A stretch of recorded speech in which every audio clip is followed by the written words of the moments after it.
ఈ beautiful cut work design అనేది ఎలా చేయాలనేది సింపుల్గా బిగినర్స్కి కూడా అర్థమయ్యే విధంగా చాలా అంటే చాలా సింపుల్ మెథడ్లో అయితే చూపించడం జరిగిందండి. వీడియో అనేది ఎక్కడ స్కిప్ చేయకుండా ఫస్ట్ నుంచి లాస్ట్ వరకు చూసేయండి.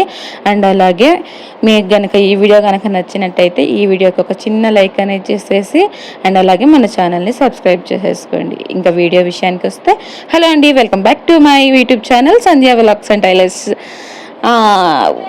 ఇప్పుడు ఇలా మీకు వీడియోలో చూపించాను కదా బక్రమ్ పీసెస్ అనేది, ఇలా టూ ఫోల్డింగ్స్ అయితే చేసేసుకోండి. అప్పుడు మనకి అంటే మనం హ్యాండ్ ఫోల్డింగ్ చేసుకుంటాం కదా, అలా అయితే చేసేసుకొని కింద ఎడ్జెస్ అనేవి ట్రిమ్ చేసేసుకోండి ఈక్వల్గా.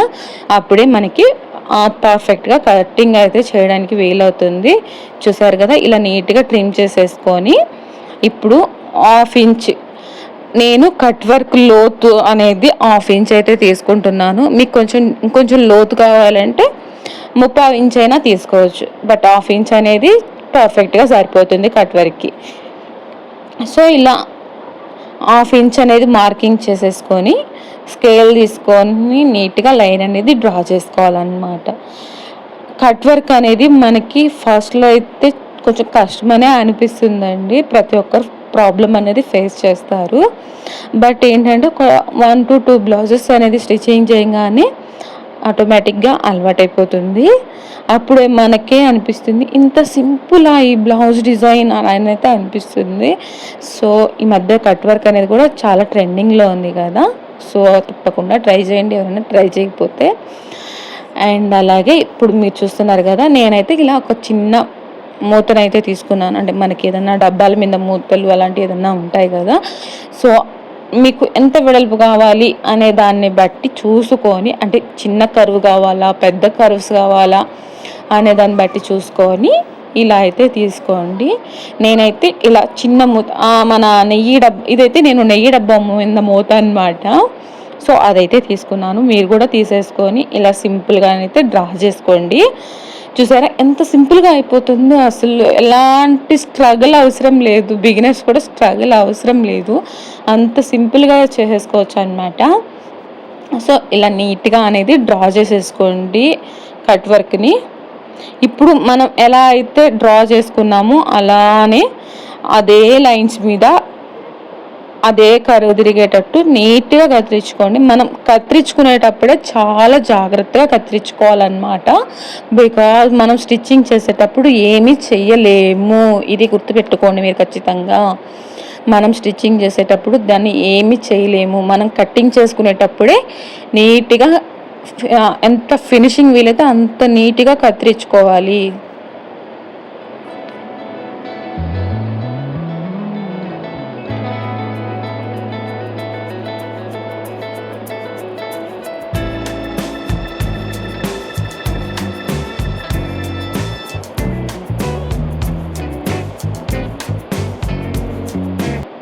సో చూసారు కదా, ఇలా అయితే నీట్గా కటింగ్ చేసేసుకొని ఇప్పుడు మీకు ఈ క్యాన్వాస్ పేపర్ అనేది ఎంత వెడల్పు కావాలనేది చూసుకొని ఒక లైన్ అనేది డ్రా చేసేసుకొని మిగతా ఎక్స్ట్రాస్ అనేవి ట్రిమ్ చేసేసుకోండి. సో ఎందుకంటే మనకి ఇంత వెడల్పు అయితే అవసరం లేదు, హ్యాండ్ కాబట్టి ఇంత వెడల్పు అవసరం లేదు. సో నేను ఒక 1 ఇంచ్ అలా అయితే ఉంచుకున్నాను, సరిపోతుంది. ఇలా ఎక్స్ట్రాస్ అనేవి ఇప్పుడు ట్రిమ్ చేసేసుకోండి. ఇప్పుడు చూస్తారు కదా, ఓపెన్ చేసి మీకు ఒకసారి చూపిస్తాను కట్ వర్క్ అనేది ఎంత బాగా వచ్చింది అనేది మీరే చూడండి.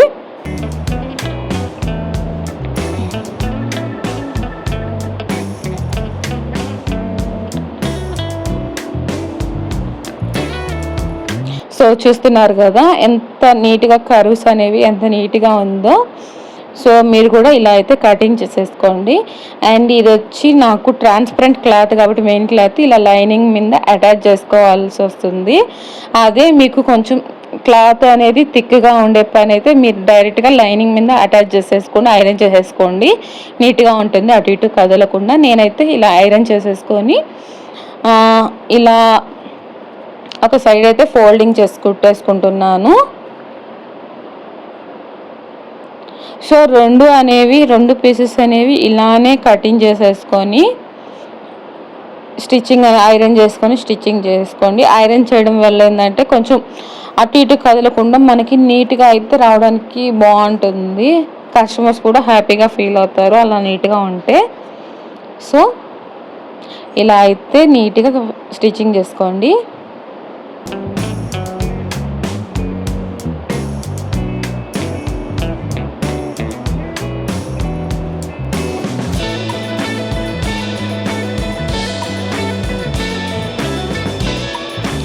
సో ఇప్పుడు నీట్గా ఇలా స్టిచ్చింగ్ చేసుకున్న తర్వాత ఇప్పుడు ఇలా మెయిన్ ఫ్యాబ్రిక్ అంటే మెయిన్ హ్యాండ్ అయితే మనకి ఏది ఉందో దాన్ని ఇలా ఫోల్డింగ్ అనేది చేసి మనం మిడిల్ పాయింట్ అయితే ఒక టక్ చేసుకోవాలి, అంటే ఒక గుర్తు అనేది కార్నర్ చేసుకోవాలన్నమాట. ఇలా మిడ్ పాయింట్ అయితే ఒక గుర్తు పెట్టుకోండి హ్యాండ్ని. అండ్ అలాగే మనం కత్తిరించుకున్న కట్ వర్క్ డిజైన్ కూడా మిడ్ పాయింట్ చూసుకొని 2 మిడ్ పాయింట్ కలిసేలాగా సమానంగా పెట్టుకోవాలి. అప్పుడే మనకి ఆ డిజైన్ అవుట్ కాకుండా బాగా వస్తుంది. చూస్తున్నారు కదా, ఇలా మిడ్ పాయింట్ అనేది గుర్తుపెట్టుకొని ఆ 2 మిడ్ పాయింట్స్ కలవాలి. సో మీకు కొంచెం అటు ఇటు కదిలిపోతుంది అక్క, నేను ఇలా స్టిచ్చింగ్ చేయలేను అనుకుంటే ఇలా సింపుల్గా ఒక పిన్ అయితే పెట్టేసుకోండి, అటు ఇటు కదలకుండా ఉంటుంది. ఇలా పిన్ అయితే పెట్టేసుకొని మనం ఇప్పుడు నీట్గా స్టిచ్చింగ్ చేసుకుంటూ వచ్చేయాలి. స్టిచ్చింగ్ చేసేటప్పుడు ఆల్మోస్ట్ అందరికీ తెలిసే ఉంటుంది, నీడిల్ అనేది కంపల్సరీ మనం కిందే దించాలండి. అలాగే పాదాన్ని పైకి ఎత్తాలన్నమాట, అప్పుడే మనకి కర్వులు అనేవి బాగా తిరుగుతాయి.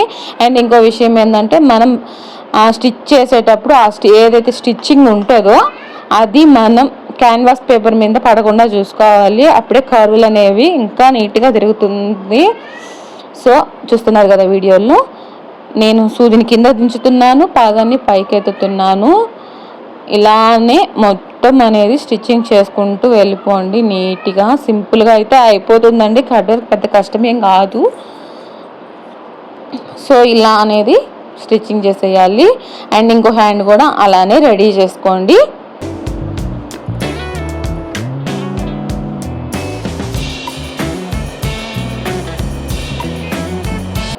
ఇలా 2 హ్యాండ్స్ రెడీ చేసుకున్న తర్వాత ఇప్పుడు ఏదైతే ఎక్స్ట్రాస్ ఉందో కింద అదంతా ట్రిమ్ చేసుకొని ప్రతి ఒక్క కార్నర్లో టక్ అయితే ఇచ్చేయండి. అండ్ అలాగే మనకి ఏదైతే కరువు తిరుగుతుందో అక్కడ కూడా మీరు చిన్ని టక్స్ అయితే ఇవ్వండి. ఇది వీడియోలో నేను కనిపించలేదన్నమాట. సో ఒకవేళ మీకు డౌట్ ఉంటే మళ్ళీ నన్ను కామెంట్ చేయండి, నేను షార్ట్స్లోనే చూపిస్తాను. సో ఇలా కట్స్ అనేవి మనకి కరువు తిరిగిన దగ్గర కూడా కట్స్ అనేవి ఇవ్వాలి. సో ఇచ్చేసిన తర్వాత ఇలా నీట్గా ఫింగర్తోనే ఓపెన్ చేసేసేయండి పైకి. ఓపెన్ చేసిన తర్వాత ఏదైతే మూల ఉంటుందో అది కొంచెం ప్రెస్ చేయండి, అప్పుడే ఇంకా నీట్గా ఉంటుంది. చూసారు కదా, ఇలా నీట్గా అయిపోయిన తర్వాత చూడండి ఎంత నీట్గా వచ్చిందో.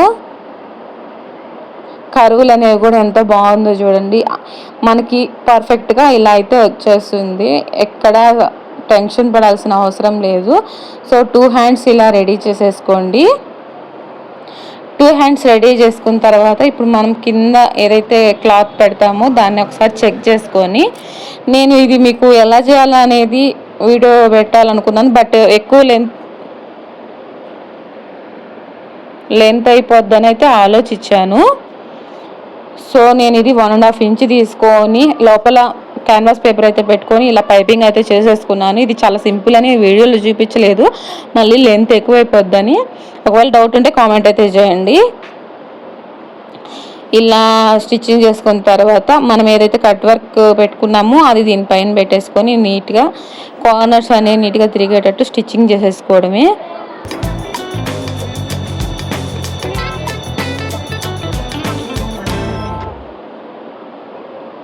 చూస్తున్నారు కదా, ఇలా అయితే పెట్టేసుకొని పిన్ అనేది ఆ సెంటర్లో ఇందాక మనం పిన్ పెట్టాం కదా, అలాగే పిన్ అనేది పెట్టేసుకొని నీట్గా కట్ వర్క్స్ అనేవి నీట్గా తిప్పేసుకోండి. అంతేనండి వీడియో. ఇలా ఏదన్నా డిజైన్ మనకి కస్టమర్స్ ఇచ్చినప్పుడు మనకి రాదు అని అయితే అనకూడదు, కంపల్సరీ తీసుకొని మనం ట్రై చేయాలి.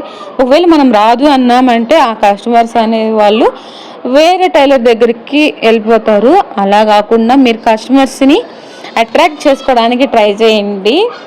సో రాదు అనేది అనబాకండి, కంపల్సరీగా మేము కుట్టగలం అయితే అనుకోండి ఫస్ట్ ఆఫ్ ఆల్. సో మీరు కుట్టగలరు అనుకుంటే ఖచ్చితంగా ఏ డిజైన్ అయినా కుట్టగలరు, బిగినర్స్ అయినా కానీ. సో ఇలా నీట్గా అయితే కుట్టేసుకొని మొత్తం హ్యాండ్ అంతా ఇలా అయితే చేసేసుకోండి. అంతేనండి ఈ వీడియో. థ్యాంక్ యూ అండి, థ్యాంక్ యూ ఫర్ వాచింగ్. ఈ వీడియో మీకు నచ్చిందని అనుకుంటున్నాను. ఐ హోప్ ఒకవేళ మీకు నచ్చినట్టయితే ఖచ్చితంగా ఈ వీడియోని లైక్ చేయండి. అండ్ అలాగే ఈ వీడియో ఎవరికైతే యూజ్ అవుతుందని మీరు అనుకుంటున్నారో వాళ్ళకైతే షేర్ చేయండి. అండ్ అలాగే మన ఛానల్ని సబ్స్క్రైబ్ అయితే చేసేసుకోండి. మీ సపోర్ట్ని నాకు తెలియజేయండి. థ్యాంక్ యూ అండి, థ్యాంక్ యూ ఫర్ వాచింగ్. ఇంకెలాంటి డౌట్స్ ఉన్నా నాకు కామెంట్ అయితే చేసేయండి. Thank you.